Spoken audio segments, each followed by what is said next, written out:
suñu combat am na ñu fa jël parole naan wooy dañ ko war a criminaliser Sonko est allé plus loin dafa recevoir le directoire de And Sàmm Jikko Yi nee leen man day bés bu ma jotee ci nguur gi lii bokk na ci loi ya may jëkk a jël kan moo ko sosal moo ko wax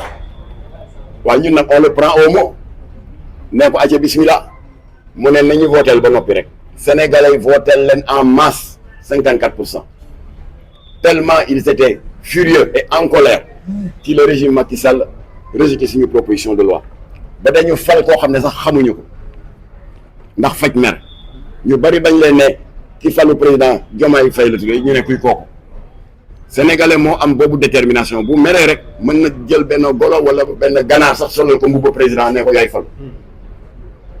ba ñu faloo am 54% ba jël président de la République ñu ne waaye sëñ bi léegi acca bismillah criminalisation ñu ne waaw xam nga ñi bloqué woon projet And Sàmm Jikko Yi ils sont toujours majoritaires à l'Assemblée kon il nous faut l'Assemblée sénégalais yooyu loolu du problème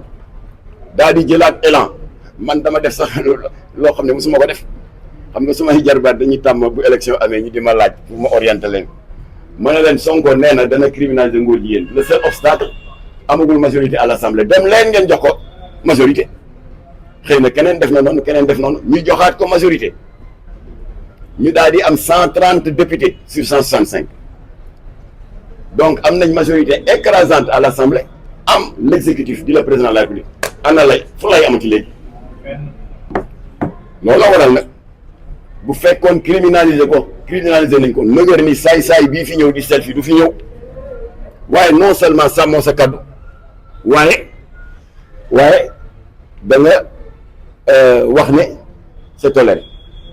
voilà loolu la waral nag tey mooy premier jalon bi informer opinion bi ne ñi bokk la ñuy bañ boole lañu seen doole deuxième jalon bi bu leen ko xeeb c'est important ndax moom laa ubbee sama wax sànq biñ ma joxee kaddu dégg suñu bopp yàlla dafa am solo ndax ñun lii ñuy xeex du suñu bakken suñu borom moo ko jëkk a criminaliser liimal naa leen ay liimal leen tamit li suñu borom waxoon avant l'islam di ñëw dans Lévitique de l'Ancien Testament kon prochain jalon bi dañu bëgg a jëmmal kàddu suñu borom pour wan ko ne tey la ñu gën a moy ci la ngay bañ mu di bi suñu borom créé benn mini Sodome et Gomorrhe mooy foofa ca rond point ngor ba Sodome et Gomorrhe bu ndaw la parce que dem leen ngeen xool rek soxla lu am des connaissances en urbanisme boo xoolee immeuble yi ko wër am na yu màgget yoo xam ne ça date de 1950 waaye ñu ngi ne cooc immeuble bii ku ko xool muy bu moderne ce n'est pas un hasard góor jigéen yi nekk ci deuxième ak troisième étage te loolu waa ji moo ko wax ci doon selfie dem leen ngeen xoolaat vidéo nee na ñoom ñun ñoo occupé woon deuxième ak troisième yàlla jël immeuble boobu màbbal ko ba pare daal di bàyyi waa ji la vie sauve ma ne ko dama bëgg dem nga témoigner ji waa ji wane tànk baa nga xaw a xoosu bu metti ak loxo bi mu ne gaañ-gaañ yi rek laa ci am waaye diw ak diw ñu nga woon deuxième diw mu nga woon troisième daal di tiit nañu alors kon nag le 23 ajjuma bii di ñëw Abdou Karim def na le nécessaire sur le plan administratif déposé nañu demande d'autorisation du demande d'autorisation sax waaye xam nga l'article 10 de la Constitution moo garantir à chaque citoyen le droit d'exprimer son opinion par la pensée, par la plume, par l'image, pourvu que l'expression de ces opinions ne porte atteinte à l'honorabilité d'autrui et à l'ordre public. Nous ne portons une honorabilité d'autrui, personne. Troublé ou ordre public. Mais c'est soumis au principe de la déclaration préalable. Qu'on l'a déposé. C'est une déclaration préalable conformément à l'article 10 de la Constitution. Daf leen ne vendredi telle heure ban heure nga ci def. 15 heures après la prière. Vendredi après la prière telle heure ku nekk la nga jàppoon jullit catholique animiste ndax nous sommes liés par le même destin le lobby LGBT dañu bëgg a wàcce mbugalu yàlla suñu kaw te duñ ko nangu alors ku ci nekk na nga ñëw ku am bible bu la neexee nga indi ku am téere alxuraan bu la neexee nga indi. ñu taxaw ci kanamu immeuble bi du ay discours du ay coow c'est un moment de silence, de prière, de recueillement, mais de repentir.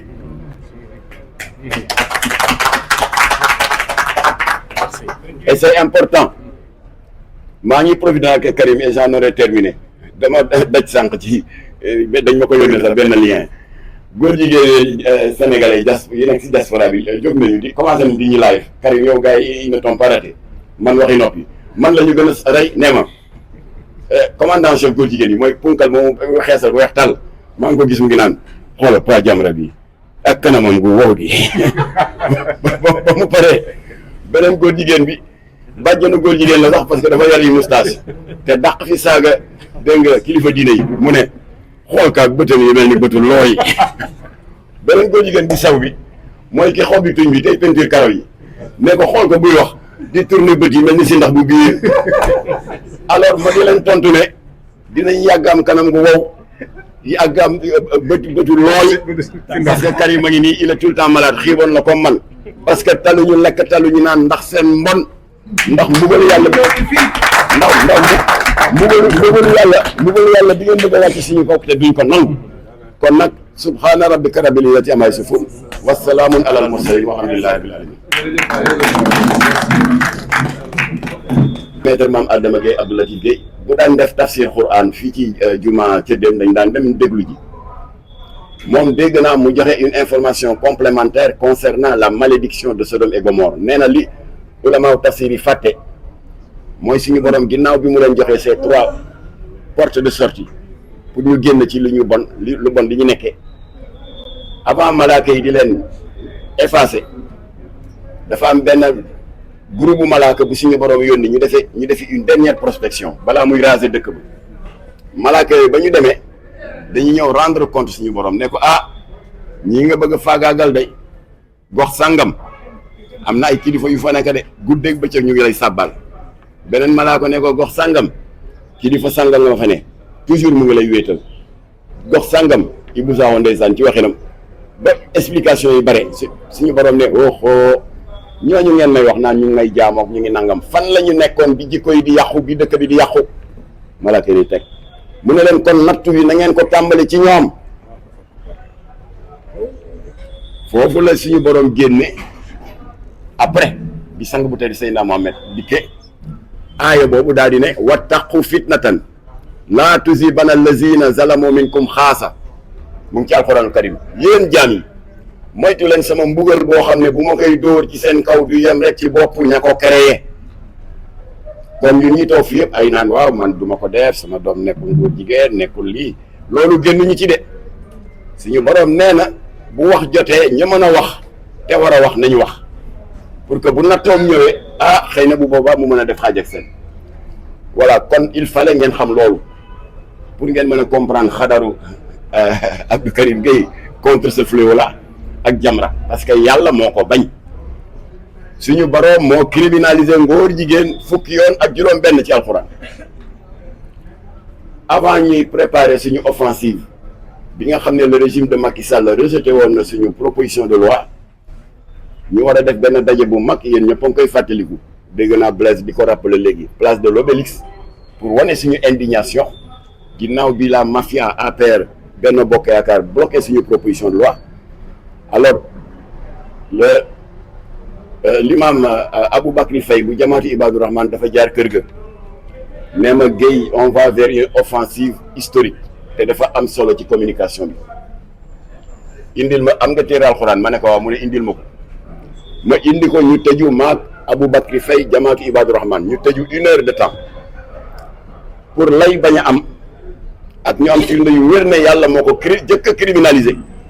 ñu daal di tàmbali maag Aboubacry Faye 4 heures de l'après-midi ba ñuy julli tàkkusaan di recenser ñu ngi ko tàmbalee Faatihatul Kitaab ba Liif Laam Miim Zaalika recenser nañ 16 fatwa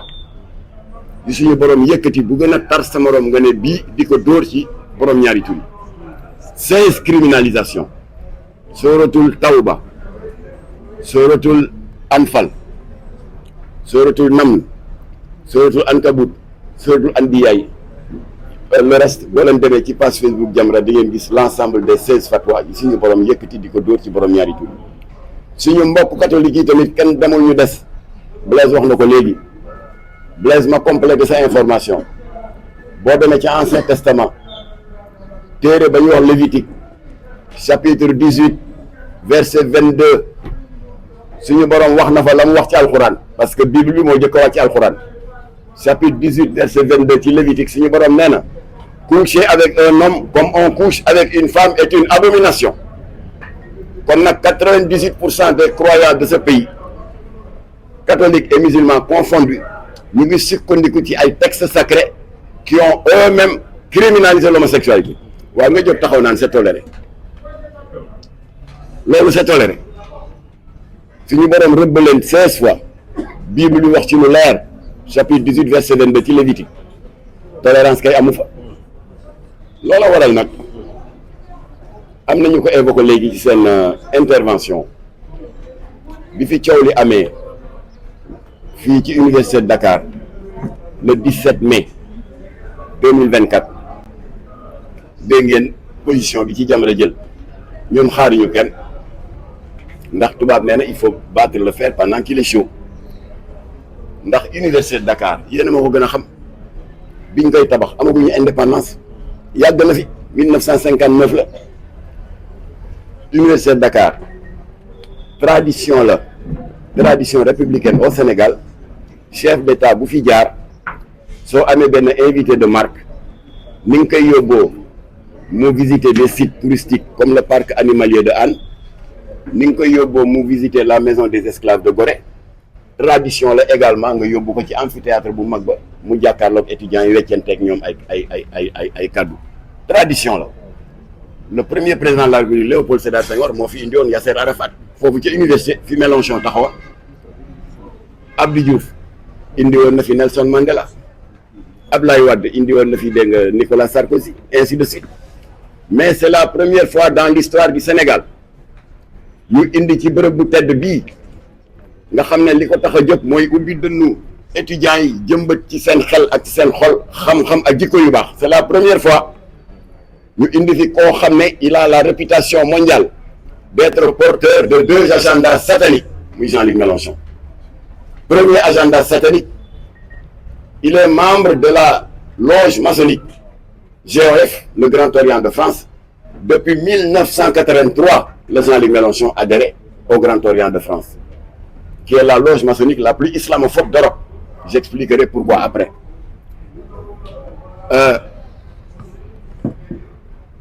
1983, à titre de rappel, moi, année bi ñu créé Jamra, février 83, ça fait 42 ans. Quand Jean-Luc Mélenchon a 42 ans de militantisme maçonnique. Mënul nax nit ñi. Waaw, il soutient la cause palestinienne parce que c'était la veille des élections européennes. Je soutiens les minorités tapale la. Parce que mënuloo adhérer dans une loge qui combat les musulmans ba pare ngay jaar suuf def double jeu naan yaa ngi soutenir les causes des minorités. C'est de la politique politicienne, c'est de l'hypocrisie, avec tout le respect qu'on lui doit. Alors je disais, il est porteur de cet agenda satanique en étant membre. Maa ngi dégg ay boy nekk ci réseaux sociaux yi daa ne waaye démissionné woon en l'an 2000 ma ne ko kon taxul mu rëcc de admettons même dans 2000 mu milité depuis 83 ba 2000 ñaata la 17 ans même bu dee loolu sax 17 ans de militantisme maçonnique. Alors ndax xam ngeen ne loge maçonnique yi dafa amoon scission en 1776 ci gàttal parce que la franc-maçonnerie est d'origine anglo-saxonne ba scission amee tendance bi Jean-Luc Mélenchon bokk mooy tendance bi ëpp ay góor jigéen ak ay franc-maçon ñooñu ñoo tasaaroo ci adduna bi une loge très puissante avec ses 50 000 membres et ses 12 000 loges réparties à travers le monde. C'est la loge maçonnique la plus islamophobe ndax ñan ñooy bàkkoo ne interdiction du port du voile officialisé nañ ko léegi dans les établissements publics. C'est le Grand Orient de France bi Jean-Luc Mélenchon bokk ñan ñooy bàkkoo ne ku bëgg a ñëw tabax jàkk en France communauté musulmane bu ñëw bëgg a déposer demande dañ lay laaj plan bi buñ ci gisee minaare ne la dindi ko wala duñ la ko autoriser kan moo koy bàkkoo les députés du Grand Orient de France bi Jean-Luc Mélenchon bokk ñan ñooy bàkkoo ne la loi Simone Veil qui autorise le yàq biir di avortement que ñoom ñoo fexe ba léegi mu nekk une loi officielle le Grand Orient de France bi Jean-Luc Mélenchon bokk bu ñu fi nekkoon di lim ñaaw teefu ce Grand Orient de France qui est une loge maçonnique la plus satanique duñ fi jóg seen ñaawteef bi gën a ñaaw nag c'est le 17 mai 2013 Grand Orient de France dont Jean-Luc Mélenchon ñooy bàkku ne ñoo wañaar loxo François Hollande le président de la République ba obligé ko mu promulguer la loi du 17 mai 2013 qui légalise le mariage qu'ils appellent pudiquement et di si diw confiture le mariage pour tous c'est-à-dire le mariage góor jigéen loolu Jamra waxoon na ko avant Jean-Luc Mélenchon di ñëw le 10 avril Mélenchon daal di ñëw le 17 mai université daal di dëggal li Jamra wax kenn forcé wu ko moo jël micro jàkkaarloog étudiants yi des milliers d'étudiants sans compter ñi xajul woon ci amphithéâtre bi nekk ci biti mu ne leen mes chers étudiants savez-vous que j'ai été le premier législateur français à avoir introduit un texte de loi allant dans le sens de la légalisation du mariage homosexuel kan moo ko wax daf di Abdou Karim daf di Jamra moo ko wax loolu la waral nag may wax goos yi cëppi-cëppi ci réseaux sociaux yi seen mu sell mi juum na waru foon invité Jean-Luc Mélenchon je sais que bi ko Sonko di invité il était animé de bonne foi mais la réalité est là invité na fi koo xam ne c'est l'incarnation de deux agendas sataniques kilifa la ci franc-maçon yi te franc-maçon yi boobu bugguñu diine te porte drapeau la ñuy propagande l'idéologie LGBT te boobu moom tubaab nee na l'aveu est la reine des preuves moo jël parole waxal ko boppam kon nag cet argument là consistant à dire que waaw xanaa waa nitu dëgg ak waa Jamra dégguñu français pourtant Sonko tontu na Jean-Luc Mélenchon nee na ko bu Occident continuer di ñu bëgg a imposer ses contre-valeurs mën na indi casus belli xanaa jàngu leen tubaab xanaa jàngu leen français d'abord casus belli c'est pas français c'est une expression latine mu ngay tekki jubóodiku bu tar bu mujje si dogo wala si jàmmarloo loolu mooy casus belli jubóodiku boo xam ne dafa dem ba tar ba mujje si jàmmarloo waaye suñu wax daal mooy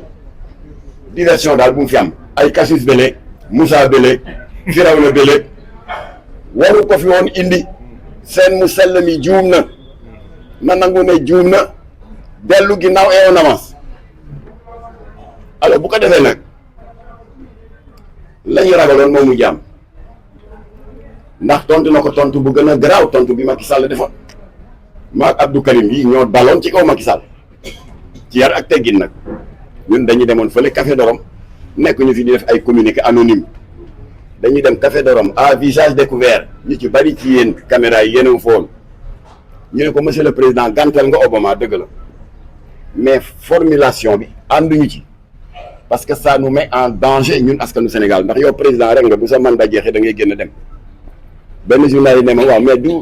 opposé na ko une fin de non recevoir doyul ma ne ko gàntal na ko mais il nous expose lan la tontu Obama suite à son interpellation indécente on n'est pas encore prêt le danger mooy lobby LGBT yi doon déglu loolu en live mën nañ ne Sénégal day mënees naa tàmbali am yaakaar parce que nee na on n'est pas encore prêt xëy na loolu mën naa tekki ne jamono dana dox ba Sénégal ils seront prêts c'est dangereux ñu dal ci kaw Macky Sall waaw léegi Sonko mooy kan bu indee tontu bu gën a pire que bu Macky Sall mooy kan ba dañu war a damm suñu loos naan ko oui monsieur d'accord monsieur du ñu ko def kon nag c'est toléré bi nga wax monsieur Sonko c'est 10 000 fois plus grave li Macky Sall wax la preuve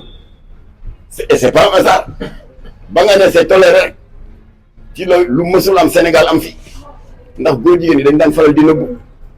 ñoom Karim intervenir nañu ci moo ko Imam Mbaye Niang ak Oustaz Aliou Sall le mariage homosexuel ba amoon mbaaw waaye dañ ko doon nëbb am na ay lesbiennes yi ñuy jàppoon fii à Thiaroye Léona waaye dañ ko doon nëbb waaw ak ña ñu jàppoon fële ca Kaolack ñu clandestinement ñuy takk ay sëy dans l'école Ibrahima Diouf de Kaolack mais dañ ko doon nëbb ak ñaari góor jigéen yi ñu jàppoon dans la nuit du 22 au 23 grande mosquée ak suñu borom ni mu fonkee ce lieu de culte ba daf ko wutal bàkk dans suratul jinni nee na wa anal masajida lillahi jàkk yi mooy sama nekk ñu bett fa dans la nuit du 22 au 23 à 3 heures du matin ñaari góor jigéen ñuy njaaloo ci jàkk yi waaye dañ doon nëbbatu rek bett nañ leen mais c'est la première fois góor jigéen boo xam ne dès sa descente d'avion mu dugg ci benn yango yore téléphone am di selfie di ñu kokkali je suis au Sénégal les gars waxul ak ñun de dégg naa ko wax léegi mu nga wax ak ña ca biti